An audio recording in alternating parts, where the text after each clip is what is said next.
বিকাশে কিভাবে অ্যাকাউন্ট খোলা যায়? কাস্টমার ঘরে বসে নিজেই জাতীয় পরিচয়পত্র দিয়ে নিজের একটা ছবি তুলে বিকাশ অ্যাপ থেকে অ্যাকাউন্ট খুলতে পারে। এই অ্যাকাউন্ট খোলার জন্য গ্রাহককে কোনো চার্জ দিতে হয় না। ট্যাপসে গেলে কিভাবে সে ডিপোজিট স্কিমটা পাবে এবং কত টাকা কিভাবে সে জমাতে পারবে? আমাদের যেটা সবচেয়ে পপুলার প্রোডাক্ট হচ্ছে সপ্তাহে 250 টাকা করে জমানো যায়। 46 লক্ষ অ্যাকাউন্ট খোলা হয়েছে। যে বিকাশ অ্যাকাউন্ট ব্যবহার করে সে যদি এখন ডিপিএস খুলতে চায়, প্রথমে সে অ্যাপসে যে কোথায় পাবে সেটা? মাসিক কিস্তি পে করবো অথবা সপ্তাহে কিস্তি পে করবো। তা ওনার মেয়াদ কতদিন চান, 250 টাকা থেকে 20,000 টাকা পর্যন্ত উনি চুজ করতে পারেন। ডেইলি ইন্টারেস্ট ক্যালকুলেট হয়, সো উনি যতদিন টাকা রাখবেন উনি ততদিনের ইন্টারেস্ট পাবেন। সেখানে তার আসলে এই অ্যাকাউন্ট ফিটা কিভাবে নেওয়া হচ্ছে? এই অ্যাকাউন্ট খোলার জন্য তার কোনো চার্জ নেই। এটা ডিজাইন করা হয়েছে যে ক্ষুদ্র যারা সঞ্চয় করে তাদেরকে উৎসাহিত করার জন্য, এবং আমাদের ব্যাংক এবং আমাদের জয়েন্ট রেসপন্সিবিলিটি হচ্ছে যাতে অন ডিমান্ডে টাকা ফেরত দেওয়া যায়, এইটা এনশিওর করা। বিকাশে লোন দেওয়ারও একটা অপশন খুলেছেন, খুব এটা কি ন্যানো লোন? 500 টাকা থেকে 50,000 টাকা পর্যন্ত লোন নিতে পারেন। মায়ের ওষুধের টাকাটা দিও, নিয়ে নিও। আপনি যখন নিও তখন বিল পে, ফান্ড ট্রান্সফার অথবা সেভিংস সবই হবে টেনশন ফ্রি।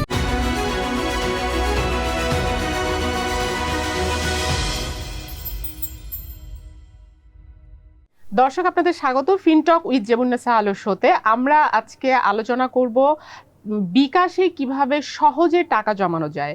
আমরা জানি যে ডিপোজিট করা নিয়ে অনেকেরই ব্যাংকে যে অ্যাকাউন্ট খোলা, বিশেষ করে যারা প্রান্তিক লেভেলের মানুষ, যারা খুব অল্প অ্যামাউন্ট 250 টাকা 300 টাকা জমাতে চান, তাদের জন্য খুব সহজভাবে কিভাবে অ্যাকাউন্ট করে খুব সহজে বাসায় বসে আপনার মোবাইল অ্যাপে কি করে আপনি বিকাশে টাকা জমাতে পারেন, কত টাকা লাভ পেতে পারেন, সেই বিষয়গুলো আজকে আমরা কথা বলবো।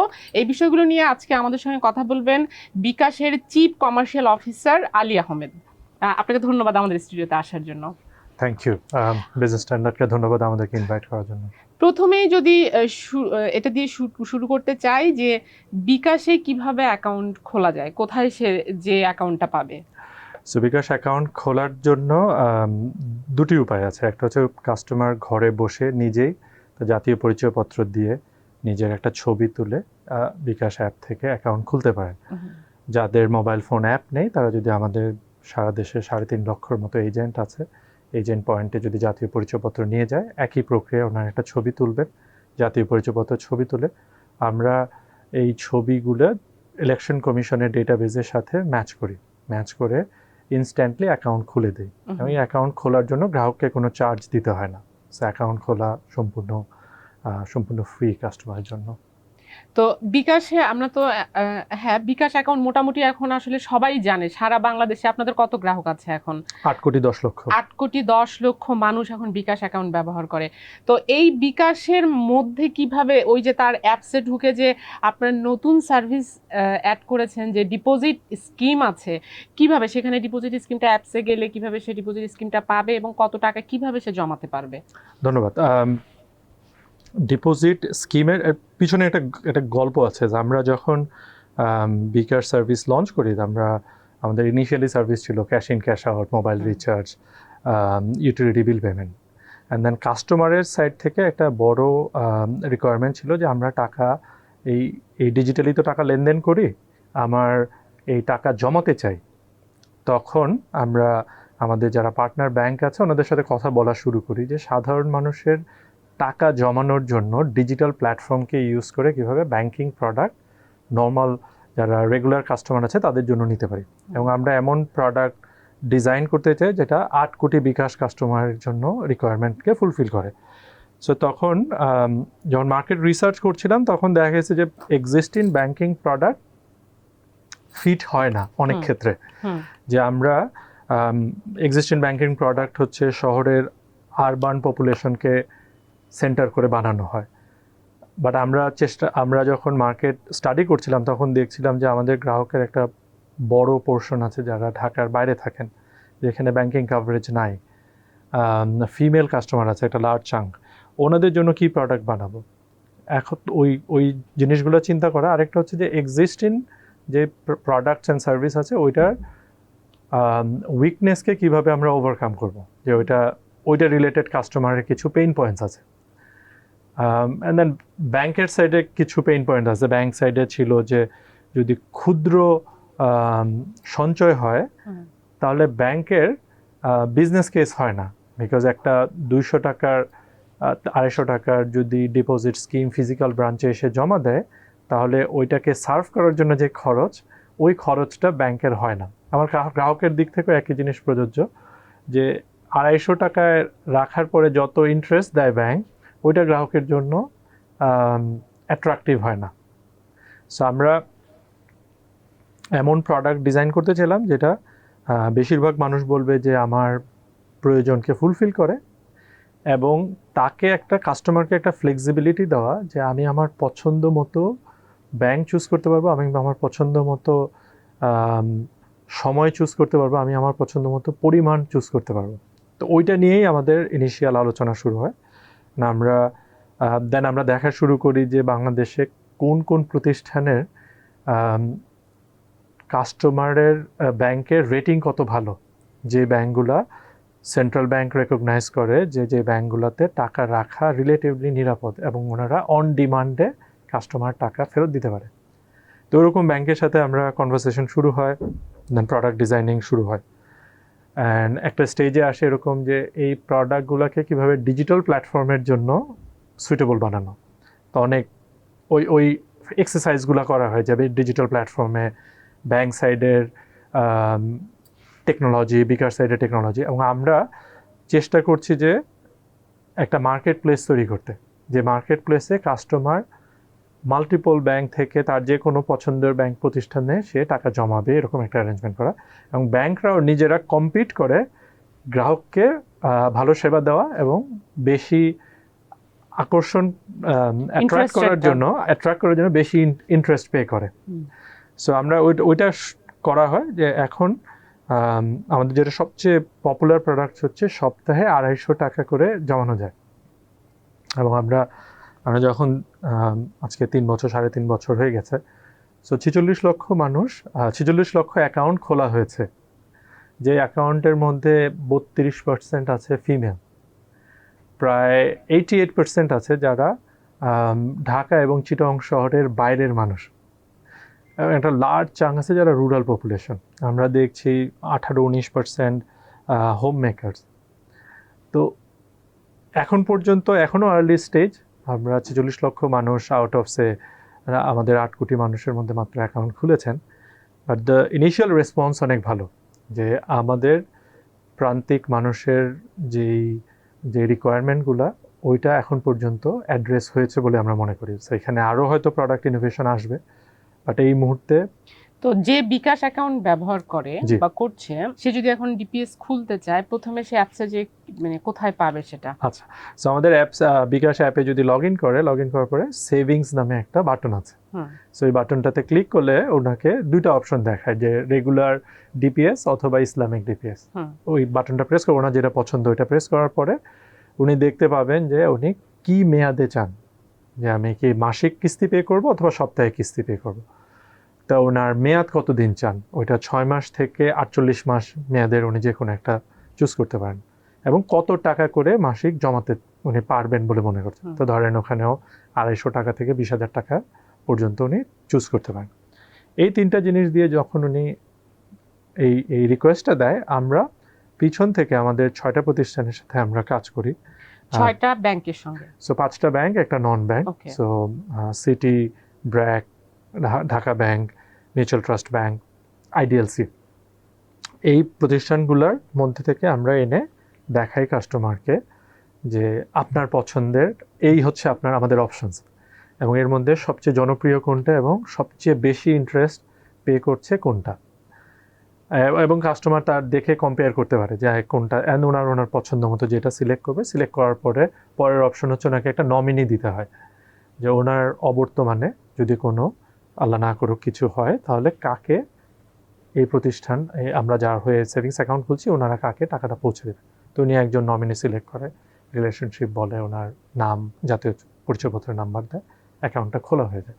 সো ধরে নিলাম একটা সপ্তাহে 250 টাকার একটা স্কিম খুলেছেন, তো আমরা ওনার বিকাশ অ্যাকাউন্ট থেকে 250 টাকা অটোমেটিকলি ডিডাক্ট করে কেটে নিয়ে যেই ধরেন ব্যাংক বা যে যেই ব্যাংক নন যদি ব্যাংক প্রতিষ্ঠান হয় ব্র্যাক ব্যাংকের অ্যাকাউন্টে ওনার নামে একটা অ্যাকাউন্ট খোলা হয়। হুম। সো ব্র্যাক ব্যাংক ইমিডিয়েটলি ওনাকে একটা নতুন SMS পাঠিয়ে জানান যে আপনার নামে একটা সেভিংস অ্যাকাউন্ট খোলা হয়েছে ডিপিএস, অ্যাকাউন্ট নাম্বার এত, আপনি সপ্তাহে 250 টাকা করে বিকাশে পে করতে ব্যালেন্স রাখবেন। এবং বিকাশ অ্যাপে আমরা দেখাই যে ওনার পরবর্তী কিস্তির ডেট কবে, এবং উনি ওনার পুরো যেই সময়টা নির্বাচন করেন ওই সময় ধরে কোন সময় কত টাকা উনি জমাবেন ওইটার একটা প্ল্যান দেখানো হয়। এরপরে মানে ধরেন কেউ যদি 1 বছরের জন্য একটা স্কিম নেয়, জি সেখানে তাকে যদি প্রতি মাসে কিস্তি দিতে হয়, তাহলে কোন ডেটে কবে আপনাকে কিস্তি দিতে হবে এই ডিটেইলটা তার সামনে চলে তার আসবে। সামনে চলে আসে, এবং অ্যাকাউন্ট খোলার সময় উনি চাইলে ওনার পছন্দের ডেট সিলেক্ট করতে পারেন। ধরেন হুম। অনেক মানুষ আছে যিনি এক্সাম্পল হচ্ছে বেতন পায় 25 তারিখে, হুম, তো উনি সিলেক্ট করে যে আমার 26 তারিখে আমার মাসে টাকাটা কেটে নেবেন। হুম, অথবা অনেকে বেতন পায় সে সপ্তাহে, উনি নির্বাচন করে যে আমাকে প্রতি শুক্রবারে টাকা কেটে নেবেন। হুম। তো এবং প্রতি শুক্রবারে বৃহস্পতিবারে আমরা তাকে একটা রিমাইন্ডার পাঠাই যে আগামীকালকে আপনার অ্যাকাউন্ট থেকে সেভিংসের এই ব্যাংকের সেভিংসের জন্য 250 টাকা কাটা হবে, আপনি পর্যাপ্ত পরিমাণে ব্যালেন্স রাখবেন। হুম। তো গ্রাহক আবার তার মতো করে ক্যাশ ইন করে রেখে দেয় টাকা। এবং আমরা যখন টাকা ডিডাক্ট হয় আবার ওনাকে নোটিফাই করি যে আপনার অ্যাকাউন্টে টাকা 250 টাকা জমা হয়ে গেছে সেভিংসের, আপনি স্টেটমেন্টে গেলে দেখতে পারবেন। তো উনি আবার স্টেটমেন্টে গেলে দেখতে পায়। সো আমরা যে ব্যাঙ্কগুলোর সাথে কাজ করছি একটা ভালো জিনিস হচ্ছে যে ওখানে ডেইলি ইন্টারেস্ট ক্যালকুলেট হয়। সো উনি যতদিন টাকা রাখবেন উনি ততদিনের ইন্টারেস্ট পাবেন। এবং যেই ডিজিটাল প্ল্যাটফর্মে থাকার যে সুবিধা, কাস্টমার যদি মনে করে যে আমি তার এই টেনারের কোনো একটা সময় যে আমি ক্যান্সেল করে দেবো, আমার টাকা এখন লাগবে, উনি ক্যান্সেল করলে সাথে সাথে পুরো জমানো টাকা ইন্টারেস্ট সহ ওই মুহূর্ত পর্যন্ত যেই আগের দিন পর্যন্ত যে ইন্টারেস্ট ক্যালকুলেট হয়েছে ওই টাকাটা তার বিকাশ ব্যালেন্সে যোগ হয়ে যায়। ওকে। তো আমরা যদি একটু খরচের দিকে যাই, আপনি জি। তো বললেন সেখানে প্রফিট রেট, অর্থাৎ আপনি 250 টাকা রাখলে 10%, 9%, এক এক ব্যাংকের এক এক রকমের ইন্টারেস্ট রেট আছে। ওটা উনি জি। চুজ করতে পারবেন যে আমি কোন ইন্টারেস্ট রেটে নিব বা কোন জি। ব্যাংকে রাখবো। সেখানে আপনাদের নির্ধারিত ব্যাংক আছে। কিন্তু আমরা যদি দেখি যে আপনারা তো টপ রেটেড ব্যাংকগুলোর সঙ্গেই আছেন, জি। এবং ওই ব্যাংকগুলোতে বা শুধু ওই ব্যাংক না, সকল ব্যাংকেই মিনিমাম একটা কিন্তু অ্যাকাউন্ট খুলতে চার্জ নেয়। জি। 500 টাকা মিনিমাম রাখে, কোনো কোনো ব্যাংক 1000 টাকাও রাখে। তো সেইখানে যদি সে ওই ব্যাংক, কিন্তু তার আলটিমেট বিকাশ অ্যাকাউন্টটা জি। কিন্তু ওই ব্যাংকের সঙ্গেই কানেক্টেড হচ্ছে। জি। জি। তো সেখানে তার আসলে এই অ্যাকাউন্ট ফিটা কিভাবে নেওয়া হচ্ছে বা কোনো খরচ আছে কিনা? সো আমরা কৃতজ্ঞ হচ্ছে ব্যাংকের প্রতি যে ব্যাংক এই প্রান্তিক জনগোষ্ঠীর অ্যাকাউন্ট খোলার জন্য ব্যাংকিং নর্মস টিপিক্যাল যেভাবে ওনারা অপারেট করে তার চেয়ে ডিফারেন্টলি আমাদের কাস্টমারকে ট্রিট করছে। সো এই অ্যাকাউন্ট খোলার জন্য তার কোনো চার্জ নেই, এটার অ্যাকাউন্ট মেনটেনেন্স কোনো চার্জ নেই, আর্লি ক্যান্সেলেশন কোনো চার্জ নেই। সো এটা ডিজাইন করা হয়েছে যে ক্ষুদ্র যারা সঞ্চয় করে তাদেরকে উৎসাহিত করার জন্য, এবং যে ব্যাংক রিলেটেড যে ভয় আছে ওই ভয়টা দূর করার জন্য। সো এটা হচ্ছে ব্যাংকিং সার্ভিস নেয়ার ফার্স্ট স্টেপ। ব্যাংক আমাদের এই 5টা প্রতিষ্ঠানের সাথে কাজ করছে, ওনাদের এই ডেটাবেসটা তৈরি হয়ে গেছে যে কোন গ্রাহক তার সাথে ব্যাংকিং করছে, এবং এই ব্যাংকে তাকে পরবর্তীতে আরও সেবা দিবে ভবিষ্যতে। মানে আপনার বিকাশের মাধ্যমে এই ব্যাংকগুলোর সঙ্গে আপনার একটা পোর্টফোলিও অর্থাৎ প্রোফাইলও তৈরি হচ্ছে, ব্যাংকের একটা ট্রানজ্যাকশন প্রোফাইল তৈরি হচ্ছে, একটা কাস্টমার প্রোফাইল তৈরি হলো, এবং এইটার বেসিসে হয়তো আপনাকে আমরা জানি, আমি নিশ্চিত যে ব্যাংকগুলো ওনারাও কাজ করছেন যাতে এই কাস্টমারকে কিভাবে আপগ্রেড করে নেক্সট লেভেলে নেওয়া যায়। একটা সুবিধা হচ্ছে ব্যাংক কাস্টমাররা অ্যাপ ব্যবহার করে অভ্যস্ত। আমরা যে ব্যাংকদের সাথে কাজ করি সবারই মোবাইল অ্যাপ আছে। এই কাস্টমারের অনেকে হয়তো ওই কাস্টমার অ্যাপগুলোতে গ্র্যাজুয়েট করবে, বিকজ ব্যাংক তো আমাদের তো অল্প টাকার লেনদেনের সুবিধা আমাদের মোবাইল ব্যাংক MFS-এ আছে। ব্যাংকিংয়ে তো কোনো লিমিট নাই এবং সেবা রেঞ্জও বড়। সো হয়তো কাস্টমার আজকে যিনি সেভিংস করছেন 250 টাকা, একদিন হয়তো উনি 50,000 টাকা সেভ করবেন। তো ওই 50,000 টাকা হয়তো উনি চুজ করতে পারেন যে আমি ব্র্যাক ব্যাংক, সিটি ব্যাংকে, ঢাকা ব্যাংক, মিউচুয়াল ট্রাস্ট ব্যাংকে তো আমার পছন্দের কোনো এক জায়গায় রাখবো, কারণ ওই ব্যাংকে ওনার একটা প্রোফাইল তৈরি হয়ে গেছে, ব্যাংকও চিনে যে এই কাস্টমারকে। কাস্টমারের সমস্ত তথ্য ওনার কাছে আছে। তার মানে আপনি ব্র্যাক ব্যাংকে অ্যাকাউন্ট খুলতে পাচ্ছেন বিকাশের মাধ্যমে কোনো খরচ ছাড়া, কিন্তু আপনি যদি ডিরেক্টলি ব্র্যাক ব্যাংকে যান অ্যাকাউন্ট খুলতে, সেখানে কিন্তু আপনার খরচ প্রযোজ্য হচ্ছে। আমি আসলে অন্যভাবে বলি যে আমি যদি সাতক্ষীরায় বসে সাতক্ষীরায় এক প্রত্যন্ত সুন্দরবনের কাছে কোনো একটা জায়গায় গিয়ে ব্র্যাক ব্যাংকের অ্যাকাউন্ট খুলতে চাই, ওই সেবাটা ওখানে নাই, ব্র্যাক ব্যাংকের ব্রাঞ্চ নাই ওখানে। বাট আমি ওইখানে বসে, ওই উপজেলায় বসে ব্র্যাক ব্যাংকে অ্যাকাউন্ট খুলতে পারবো বিকাশ অ্যাপের মাধ্যমে। সো আমার পছন্দের ব্যাংকে আমি অ্যাকাউন্ট খুলতে পারছি, টাকা জমাতে পারছি, ওই ব্যাংকের সমস্ত সুবিধা পাচ্ছি এবং কোনো খরচও নেই। এবং আমার আসলে জিওগ্রাফি কোনো ব্যারিয়ার নেই। আমার কাছে, আমি যে দূরে আছি, আমি গ্রামের মানুষ, আমার টাকা কম, এই বলে আমি সেবা পাবো না, ওই ব্যারিয়ারটা রিমুভ করেছে ব্যাংকগুলো। ওকে, তো আমরা দেখি যে সাধারণত এই প্রান্তিক লেভেলের মানুষজন তারা কিন্তু এই সমিতিতে টাকা রাখতে অনেক বেশি স্বাচ্ছন্দ্য বোধ করে, যে সমিতিতে গেলে ওখানে তার অ্যাকাউন্ট খোলার কোনো ঝক্কি নাই, তারপর কোনো ডকুমেন্টসের কোনো ঝক্কি নাই, আবার লাভ কত দিচ্ছে সেই হিসাবও তারা করছে না, টাকাটা জমা রাখছে, হয়তো ফেরত পাচ্ছে কখনো কখনো, কখনো কখনো হয়তো ফেরত পাচ্ছে না। তো আমরা এই সমিতিতে রাখার রিস্কটা কি, তা আপনি যদি সাধারণ মানুষের জন্য একটু বলেন। সো ইনফর্মাল সিস্টেমে রাখার রিস্ক হচ্ছে এগুলো আনরেগুলেটেড, সো ওইটার সুপারভিশনের জন্য কেউ নাই, এটা তদারকির একটা ঝামেলা আছে। এবং আমরা প্রচুর কমপ্লেন পাই, পত্রিকায় পড়ি যে 10,000 মেম্বার জমা রাখছে এরকম 200-300 টাকা করে, কিন্তু যখন অ্যাকুমুলেট করে ওই টাকা নিয়ে কেউ একজন পালিয়ে গেছে। এবং সেই রিস্কগুলোকেই অ্যাড্রেস করার জন্যই তো আসলে বিকাশের এই ধরনের প্রোডাক্টও তো আসলে এবং অনেকটা। আমরা বলছি যে কাস্টমার যিনি মাটির ব্যাংকে টাকা জমায়, ম্যাট্রেসের নিচে টাকা রাখে, শাড়ির নিচে টাকা বা রাখে, এই সমিতিকে টাকা দিয়ে এই রাখছে, সমিতিকে টাকা দিচ্ছি, মালিক সমিতিকে দিচ্ছি, কোঅপারেটিভসে দিচ্ছি, এই ইনফর্মাল ইকোনমিতে যেই টাকাটা জমা থাকে সেটা প্রোডাক্টিভ কোনো কাজে ইউজ হয় না।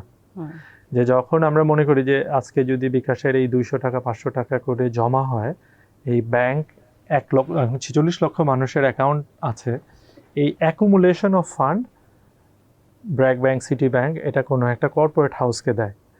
উনি পাওয়ার প্ল্যান্ট বসাচ্ছেন, উনি রাস্তা বানাচ্ছেন, উনি গার্মেন্টস বানাচ্ছেন, ওই কাজটা দেশের ইকোনমিতে কন্ট্রিবিউট করে, ওখানে অনেক মানুষের এমপ্লয়মেন্ট জেনারেট হয়, ওখান থেকে প্রোডাক্টিভ কাজ হয়। সো এটা ব্যাংকের কাজ, যে ব্যাংক এই টাকা নিয়ে কিভাবে প্রোডাক্টিভ কাজে দিবে, অথবা এটা থেকে নেক্সট ইনকাম জেনারেট করবে, যার আরেকটা সেক্টর তৈরি হয়। শাড়ির নিচে থাকলে ওইটা আনফর্চুনেটলি ওইটা প্রোডাক্টিভ হয় না। এবং এই যে আমরা এখন অনেক শুনছি, বলা হচ্ছে যে প্রতি বছর 20,000 কোটি টাকা কাগজের নোট তৈরির পিছনে খরচ, এবং ওই নোটগুলো কিন্তু অনেক সময় মুভমেন্ট হয় না, নোটটা পড়ে আছে। নোটটা যখন মুভমেন্ট হয় তখন কিন্তু এত হাই ভেলোসিটি হলে হয়তো এত নোট আমাদের প্রয়োজন হতো না। সো আমরা দেখছি যে এই সাধারণ মানুষের ছোট ছোট ক্ষুদ্র টাকা জমা হয়ে, ফিজিক্যাল টাকা জমা হয়ে ব্যাংকিং নেটওয়ার্কে ঢুকছে। ব্যাংক একটা কনশাস ডিসিশন নিচ্ছে যে আমি কাকে লোন দিব, আরেকটা প্রতিষ্ঠানে লোনটা নিয়ে আরেকটা প্রোডাক্টিভ কাজ করছে, ওখান থেকে ইনকাম জেনারেট হচ্ছে, এনবিআর ওখান থেকে ট্যাক্স পাচ্ছে, সার্কুলেশনে চলে আসছে, মানি সার্কুলেশনে চলে আসছে। কিন্তু আমি একটু রিসেন্ট অভিজ্ঞতা যদি বলি, যে আমি রিসেন্টলি একজন খুব মার্জিনাল যার ইনকাম এরকম একজনের সাথে কথা বলছিলাম, যিনি বাসায় কাজ করেন। তো তার সঙ্গে কথা বলে উনি বলছিলেন যে ওনাকে এই সমিতির লোকজন এসে বলে যে ব্যাংকে টাকা রাখা যাবে না, কারণ ব্যাংক টাকা ফেরত দিতে পারছে না। এই যে আমাদের ডজনের উপর ব্যাংক, 1 ডজনের উপর ব্যাংক এখন কিন্তু ডিপোজিটরের টাকা ফেরত দিতে পারছেন। তো সেটা কিন্তু ব্র্যান্ডিং করছে আবার সমিতিরা, যে এই যে দেখো ব্যাংকে যদি টাকা রাখো ব্যাংক কিন্তু টাকা ফেরত দিতে পারবে না। তো এই রিস্কটাকে আবার তারা যখন বিকাশে খুলবে, যে তার যে একটা আস্থার সংকট তৈরি হয়েছে, সে কারণে সে ব্যাংকে টাকা না রেখে সে সমিতিতে রাখতে, যে 200 টাকা 300 টাকা তার সেভিংস মান্থলি, তো সে সমিতিকে চুজ করছে। সেইখানে আসলে বিকাশ তাকে কতটুকু স্বাচ্ছন্দ্য দিতে পারে বা নিশ্চয়তা দিতে পারে যে আপনি যতই টপ রেটেড ব্যাংকের সঙ্গে থাকেন না কেন, সেই ব্যাংকটি যদি ফেল করে তাহলে বিকাশ কিভাবে তাকে সাপোর্ট দিবে? সো প্রথমত হচ্ছে যে ডিপোজিটরের টাকার গ্যারান্টি তো সেন্ট্রাল ব্যাংক দিচ্ছে, যে ওই প্রত্যেকটা ডিপোজিটরের ব্যালেন্সের উপরে তার সেন্ট্রাল ব্যাংকের ইনশিওর্ড একটা অ্যামাউন্ট থাকে। সো আমরা যে ইনশিওর্ড অ্যামাউন্ট, আমরা যেই টাকা নেই, যে টাকা জমানো হয়, ওইটা ওই ইন্স্যুরেন্সের কাভারেজের মধ্যে। সো ডিপোজিটরের টাকা সেফ আমাদের সাথে। এক হচ্ছে যে এটা সেন্ট্রাল ব্যাংকের পলিসি দ্বারা সেফ। যদি কোনো কারণে আমাদের যে পার্টনার ব্যাংক তারা যদি ডিফল্ট করে, তাহলে সেন্ট্রাল ব্যাংক যখন এটাকে লিকুইডেট করবে, তার এই ব্যাংক এই টাকা তাকে দিতে বাধ্য। সো এই টাকা নিশ্চয়ই দিবে, এবং আমরা কন্টিনিউয়াসলি ফলো আপ করি যে ব্যাংকের রেটিংগুলো কেমন দেখতে থাকি। সো আমাদের দ্য প্রপার ট্রেজারি পলিসি আছে যাদের এইটাই কাজ, চেক করা যে আমরা কাদের সাথে কাজ করব, এবং দেশের অন্যান্য ইকোনমিক ম্যাট্রিক্স তো চেক করাই হয়, এবং চেক করা হয় যে কোনো একটা প্রতিষ্ঠানের পিছনে কি রিস্ক বাড়ছে কি না। আমরা আমাদের দিক থেকে কাস্টমারকে এশিওর করতে চাই যে এটা আমাদের দায়িত্ব যে কাস্টমারের অন ডিমান্ড। আপনি বিকাশ তো আসলে একটা ভেহিকল হিসেবে কাজ করছেন, আমরা একটা মার্কেট প্লেস হিসেবে কাজ করছি। জি, সো আমরা ডিপিএস মার্কেট প্লেস, এখানে ব্যাংকিং দ্য ফাইন্যান্সিয়াল ইনস্টিটিউশনে এসে তার প্রোডাক্ট ডেমনস্ট্রেট করে এবং কাস্টমারকে অ্যাট্রাক্ট করানোর চেষ্টা করে যে আমার প্রোডাক্টটা ভালো। আমাদের কাস্টমার যিনি গ্রামে বসে আছেন, উপজেলায় বসে আছেন, উনি এই প্রোডাক্টের এক্সেস পাচ্ছেন, যে ওনার অ্যাপসের মাধ্যমে উনি এক্সেস পাচ্ছেন, উনি চুজ করতে পারছেন। আমরা যে অ্যাসুরেন্সটা কাস্টমারকে দিচ্ছি যে আপনার হয়ে এই ব্যাংকের সাথে নেগোশিয়েট করে, একটা গ্রাহক যখন 250 টাকা রাখবে জমা ব্যাংকে, মানে একটা প্রতিষ্ঠানে গেলে ওনার নেগোসিয়েশন কোনো পাওয়ার থাকে না, but the accumulation of 1 lakh 2 lakh 5 lakh 10 lakh মানুষের হয়ে আমরা নেগোশিয়েট করি ব্যাংকের সাথে যে আমাদের কাস্টমারকে একটু ভালো রেট দিতে হবে, আমাদের সুযোগ সুবিধা বেশি দিতে হবে, এবং ব্যাংকরা এটা রেকগনাইজ করে। ডিজিটাল প্ল্যাটফর্মে হওয়ার সুবিধা হচ্ছে ব্যাংকের জন্য খরচও কম। যে একটা গ্রাহককে আদারওয়াইজ যদি ওনার অ্যাকাউন্ট খুলতে হতো, ওনার একটা খরচ হতো, একটা ব্রাঞ্চ খুলতে হলে সার্ভিসের ওনার অপারেটিং এক্সপেন্স বাড়তো। তো ওনারা যে খরচটা সেভ করে ওইটার বেনিফিটটা আবার পাস অন করে দেয় কাস্টমারকে। সো আমরা মনে করি এই জন্য ব্যাংক ব্রাঞ্চের তুলনায় দেখবেন আমাদের এখানে ইন্টারেস্ট রেট স্লাইটলি হাই, কারণ ওনার এখানে অপারেটিং এক্সপেন্স কম। আর সো ব্যাংক এটার ভ্যালু দেখছে, আমরা দেখছি যে কাস্টমার বেনিফিট পাচ্ছে, এবং আমাদের ব্যাংক এবং আমাদের জয়েন্ট রেসপন্সিবিলিটি হচ্ছে যাতে অন ডিমান্ডে টাকা ফেরত দেওয়া যায় এইটা এনশিওর করা, এবং এই ভরসার জায়গা তৈরি করা যে আপনি আসেন। ইনফর্মাল ইকোনমিতে অনেক ইরেগুলারিটিস আছে, যখন এটা একটা রেগুলেটেড, সেন্ট্রাল ব্যাংক রেগুলেটেড একটা জায়গায় আসবেন, আপনার ডিপোজিটের যেই অ্যামাউন্ট এটা ইনশিওর্ড আছে। সো এখানে ভয় পাওয়ার কোনো কারণ নেই। আমাদের হয়তো কাজ করতে হবে গ্রাহকের অ্যাওয়ারনেস নিয়ে, আমরা যাতে ওনাকে এডুকেট করতে পারি, যাতে উনি এই এডুকেটেড চয়েস উনি যেন ডিসিশন নিতে পারেন। এবং একই সাথে আপনারা তো বিকাশে লোন দেওয়ারও একটা অপশন খুলেছেন, খুব মানে এটা কি ন্যানো লোন, সেটি মানে কত মিনিমাম নিতে পারে? আমরা সিটি ব্যাংক, দি সিটি ব্যাংকের সহযোগিতায় বিকাশ কাস্টমারের জন্য ন্যানো লোন ফ্যাসিলিটিটা অ্যাক্টিভেট করেছে। 56 লক্ষ মানুষ 500 টাকা থেকে 50,000 টাকা পর্যন্ত লোন নিতে পারেন। সো ওনার ডেমোগ্রাফিক ইনফরমেশন, কেওয়াইসি, ডিজিটাল ট্রানজ্যাকশনের ইনফরমেশনের বেসিসে সিটি ব্যাংক একটা ক্রেডিট রেটিং করে, এবং ক্রেডিট রেটিং করে কাস্টমারকে একটা ক্রেডিট, ওনাদের একটা ক্রেডিট পলিসি আছে, ক্রেডিট পলিসি অনুযায়ী কাস্টমারকে লোন বলা হয় যে আপনার লিমিট এত। সো লিমিট কারোর জন্য 500 টাকা, কারোর জন্য 50,000 টাকা, এবং গ্রাহক যারা লোন নিচ্ছে আবার ফেরত দিচ্ছে, অন্যান্য ট্রানজ্যাকশন করছে, সিটি ব্যাংক এটা ক্লোজলি মনিটর করে যাদের তাড়াতাড়ি পরিশোধ করার সক্ষমতা আছে তাদেরকে আবার অ্যামাউন্ট বাড়ানো হয়। এটা প্রতি মাসেই এটা রিভিউ করা হয়, তার রিপেমেন্ট বিহেভিয়ারের বেসিসে তার ক্রেডিট লিমিট চেঞ্জ হয়। ওকে, তো ধন্যবাদ আপনাকে আমাদেরকে সময় দেওয়ার জন্য। Thank you. বাবু টিউশন ফিসটা দিও। হাতে যখন নিও তখন বিল পে, ফান্ড ট্রান্সফার অথবা সেভিংস সবই হবে টেনশন ফ্রি। দর্শক, আপনারা দেখলেন যে বিকাশে কিভাবে খুব সহজে আপনি টাকা জমাতে পারেন, এবং মার্কেট রেটের তুলনায় আসলে তুলনামূলক বেশি ইন্টারেস্টও আপনি বিকাশের মাধ্যমে টাকা জমালে পাবেন। তার কারণ হলো সেখানে খরচ কম, ব্যাংকেরও খরচ কম, আপনার নিজেরও অ্যাকাউন্ট খুলতে এবং মেনটেন করতেও খরচ কম। তো খুব যেহেতু এখন আমাদের ব্যাংকিং ইন্ডাস্ট্রিতে মানুষের মধ্যে অনেক ধরনের অনাস্থা তৈরি হয়েছে ব্যাংক নিয়ে, এবং আমরা দেখি যে যারা খুব স্বল্প ইনকামের মানুষ তারা বেশি, আমরা দেখি যে তারা বিভিন্ন সমিতিতে যেগুলো কোনো রেগুলেশনের মধ্যে নাই সেখানে টাকা রেখে টাকা হারাচ্ছেন। তাদের জন্য আসলে বিকাশ এই সহজ যে ডিপিএস নিয়ে এসেছে এবং সেটি কেমন করে আপনি ব্যবহার করতে পারেন সেটি আসলে আজকে আমরা আলোচনা করলাম। তো এই ছিল আজকে আলোচনার বিষয়। দর্শক, আমাদের সঙ্গে থাকবার জন্য আপনাদেরকে ধন্যবাদ, এবং আমাদের প্রোগ্রামটি যদি ভালো লাগে তাহলে লাইক দিবেন, শেয়ার করবেন।